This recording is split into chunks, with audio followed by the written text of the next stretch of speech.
Well, good morning out there. This is John Tuttle with Tuttle Flint Napping. Hope y'all have a good day. It's real cool to be the end of May here. May's almost over with, and I don't have any of my fans on. I got the doors open, my front door and back door open to my shop. And I'm going to do probably a 3 or 4 part video on just percussion work. I've already done some on it, but then after I percussion it down to a preform like this, I'm gonna come back and make something finished out of it, like a pine tree or dovetail, or maybe even flute some points. Probably do some fluting. There's not many videos out there on fluting, and some methods are pretty simple and some are pretty complicated. But anyway, we'll probably cover that.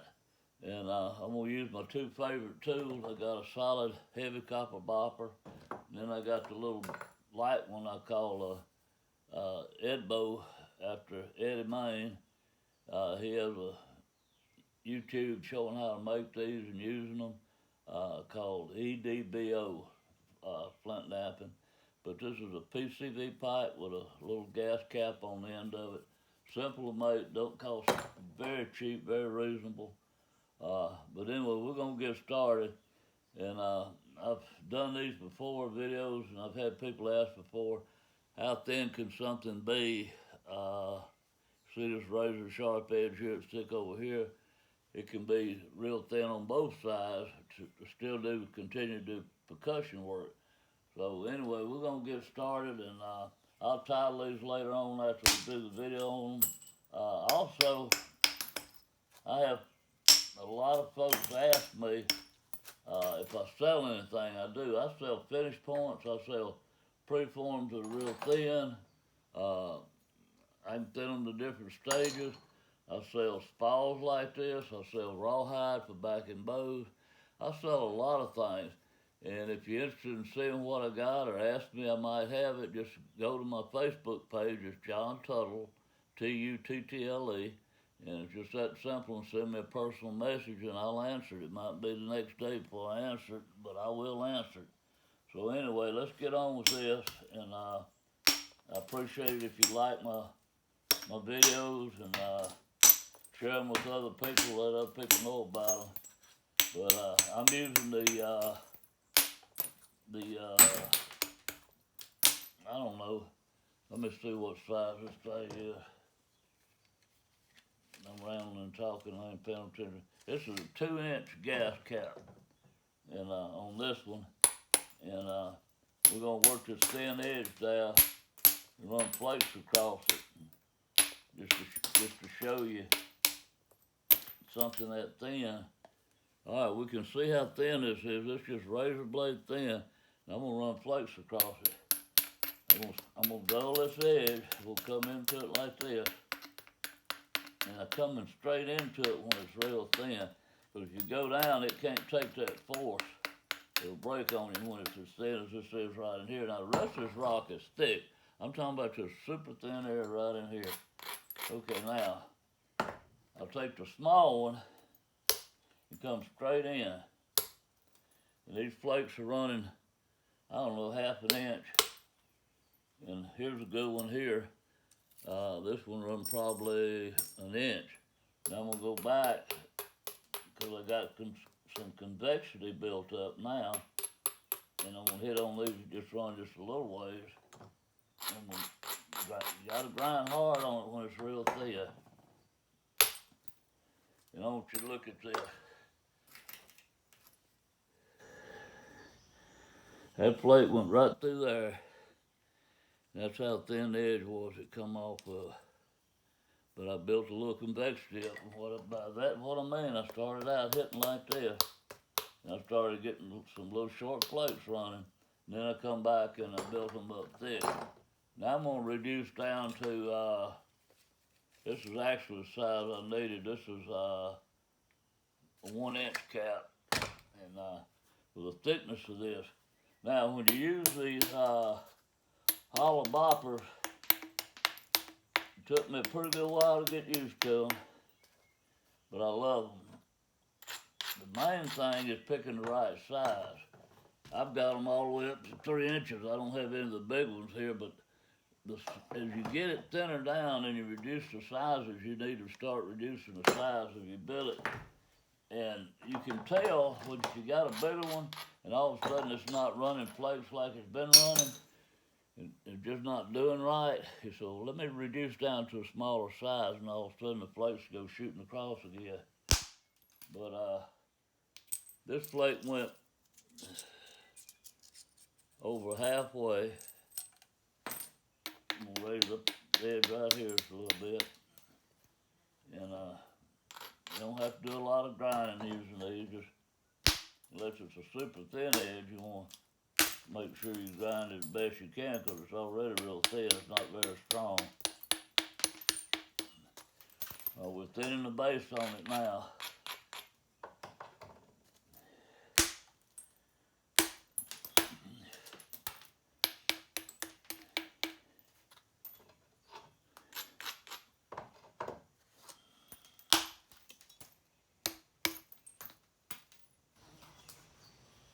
Okay, we got this side on the base real flat, but this side has some mega humps on it and stuff like that, ridges coming up. So we're going to come down through here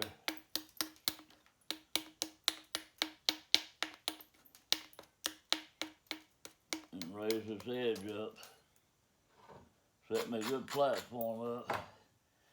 And there's a ridge right here. And this ridge is running this way. I don't know if you can see that ridge or not. But then we're going to run one down it. Went right down to the middle of the ridge. And the result is it left me another ridge. Here's where it went. Went almost all the way across like this. Now I got this ridge to run one down. It went almost the same distance. So what I'm gonna do now is I'm gonna come back on this side and go across. And I'm raising this edge up, I'm hitting down. And when I hit down, usually I'm sweeping back towards me like this in an arc. And that'll put a good angle on it pretty quick to set your platform up below the center line.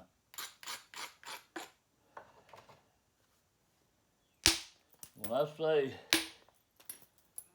you're setting the platform up, I might not say below the center line, but all your platforms need to be below the center line.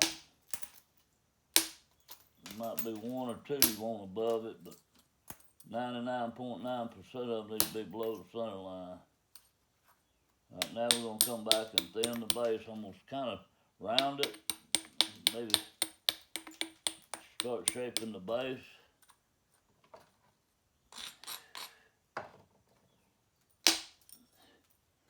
Well, you're talking about with fluting a point. That would be a good fluting run right there. Look at that. But we're not doing that. We're just thinning the base.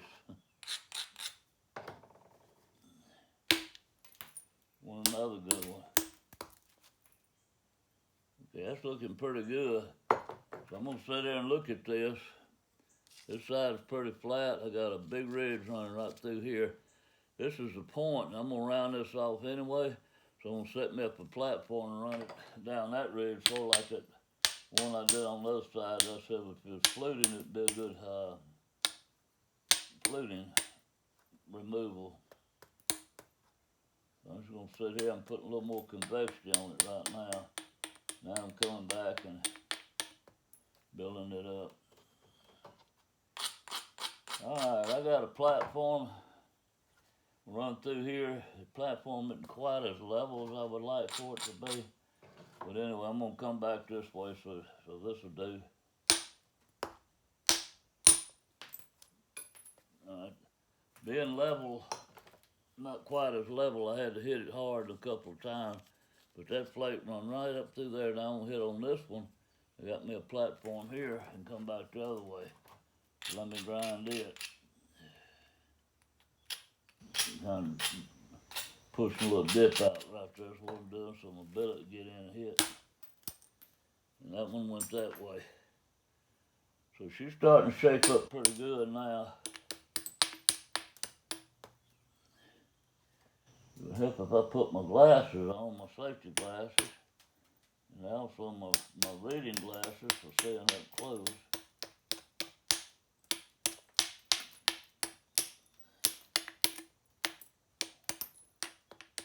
Might make me hit a little more accurate.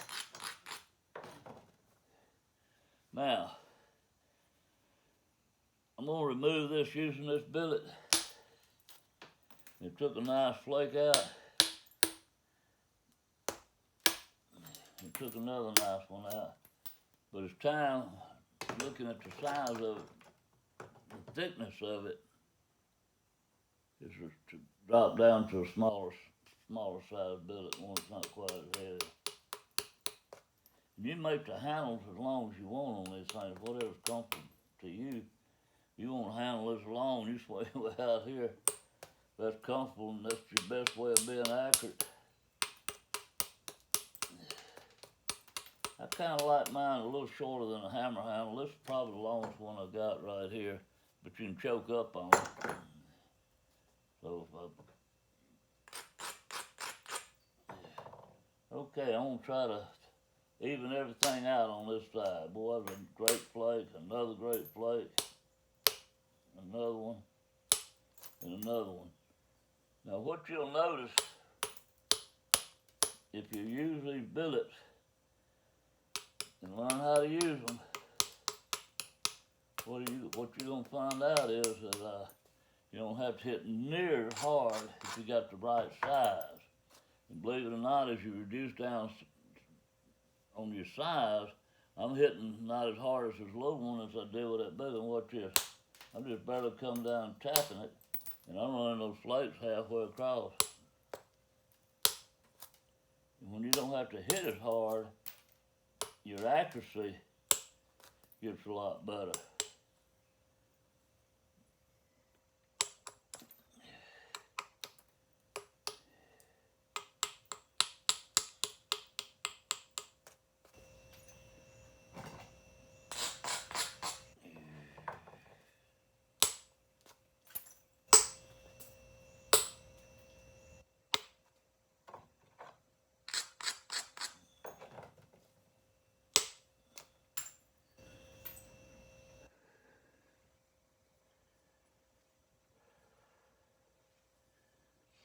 I got a hinge.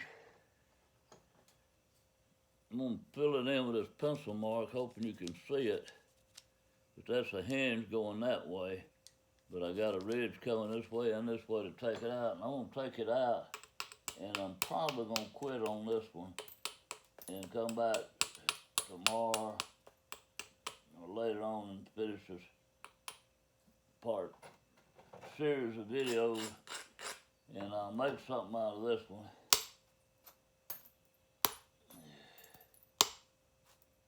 I might even flute it or make a pine tree out of it. We'll just wait till we get to that point and see. Alright, I gotta run a good one now right across here. And if you'll watch what I'm doing, I got a high, this is above the center line. I got this little small area to hit in, so I'm gonna do like this and sneak into it instead of trying to hit it one blow. There we go, we knocked it out, because I didn't want to hit that high part that was, I didn't want to break it because it's up above the center line. Now I got a little spot I'd kind of like to get out. I can pressure flake this out, but I'm going to see if I can get it out with hitting on it. I want to ease up to it. Okay, it's gone. Come back on this side.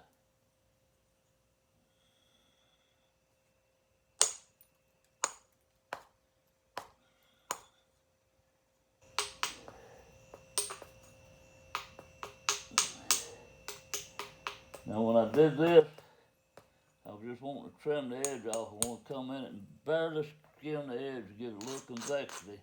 And then come back the other way. That's why I was doing like this. Now I'm going to come in and take that out, take it out, come back up here. Just following my ridges that I made. Every time you move a flake, you're making new ridges.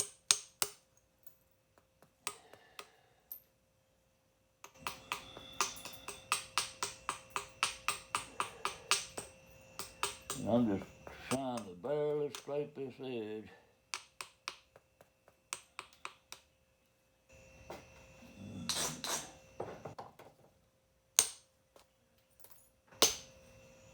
Somebody asked me, so why don't you just take your, for that thin and you barely scraping, why don't you just take your grinder and grind them back like this?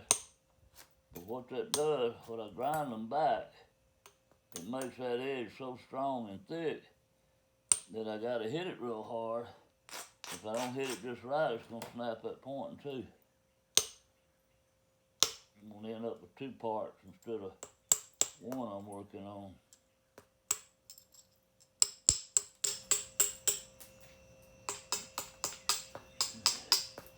When I get it like this, I don't want a real strong edge. I just hit it a couple times like I did then. Okay. Work on this side. We're gonna move on to the next one. And the reason I'm continuing to do this is I don't like to pressure flake. I hate pressure flaking. I used to like it, but my wrist has got, I don't know, old or wore out from it, whatever you don't call it. But it's real hard on my wrist hurt real bad. What I'm trying to say is painful. It's not fun anymore. So I try to get them down as thin as I can get them so I don't have to pressure flake that much.